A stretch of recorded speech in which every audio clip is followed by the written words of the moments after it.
যারা পরকীয়ার মতো এক ভয়ঙ্কর ভুলের পথে হাঁটছ তাদের জন্য এই কথাগুলো।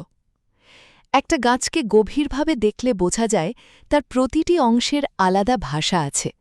পাতা, ডাল, ছায়া, কাণ্ড আর শেকড় সব মিলেই গাছ পূর্ণতা পায়। মানুষের জীবনও তেমন। প্রেমিক আর স্বামী, দুই সম্পর্ক, দুই অনুভূতি, দুই দায়িত্ব। প্রেমিক হল কচি পাতার মতো, নরম, সবুজ, স্বপ্নে ভরা। আর ভালোবাসা চোখে পড়ে, সহজেই অনুভব করা যায়। সে কথা বলে, হাসায়, অভিমান করে, আবার মুহূর্তেই ভেঙে পড়ে। কিন্তু এই রং কতটা স্থায়ী তা সময়ই বলে। অন্যদিকে স্বামী হল গাছের শেকড়, যাকে দেখা যায় না, কিন্তু যার শক্তি ছাড়া গাছের একটি পাতাও বাঁচে না। তার ভালোবাসা নীরব, কষ্ট অদৃশ্য, দায়িত্ব ভারী।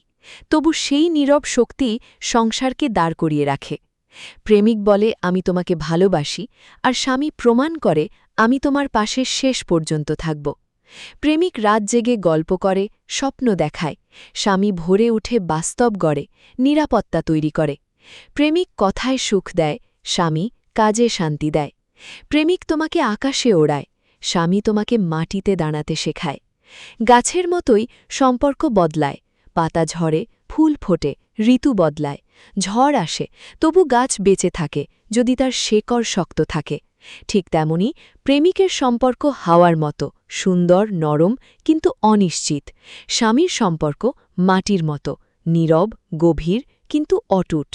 প্রেমিক তোমাকে রং দেয়, স্বামী তোমাকে ভিত্তি দেয়। প্রেমিকের সাথে সময় কাটে, স্বামীর সাথে জীবন কাটে।